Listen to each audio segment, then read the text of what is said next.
Hey, good morning, Choice Residential. Hope your day's off to a great start. Today, I want to talk about how long your escrow period is. That means from the time you go under contract to the time you close, and why extending that out may not be better and may have negative consequences for the parties involved. I'll just say sometimes it feels like adding an extra week or two gives the buyer a little extra time to get their loan and get the appraisal done and inspections and line up movers and so on and so forth. And for the seller, it can feel the same way. We don't want to be rushed. This little bit of extra time helps us get everything packed up and moved out. However, I promise you, sellers for a long time have been able to magically get everything packed up and moved out in 30 days. That is not an unreasonable amount of time for them to move out. And in fact, if for the right offer, they probably could get all that done in 14 days. So sellers are able to accommodate the timeline that is put in front of them.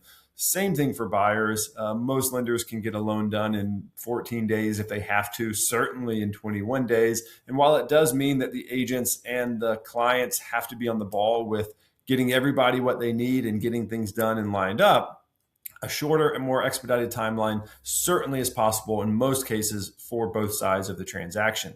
The reason you don't want to extend it out, especially not just arbitrarily, is the longer you're under contract, the more time there is for something to go wrong. That could be something breaking at the house that now the seller has to fix.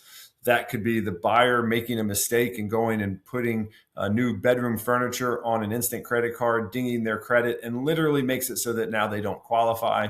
They could have a temporary job loss. There could be any number of things on either side of the transaction. So longer escrow period is not better. Now, you don't need to artificially rush everyone, but just keep that in mind as you are negotiating and talking through the potential implications of the escrow period with either your buyer or your seller. It's not just an arbitrary number. It actually does have implications here. And shorter is usually better for the purposes of a real estate transaction to get us through, get us to closing.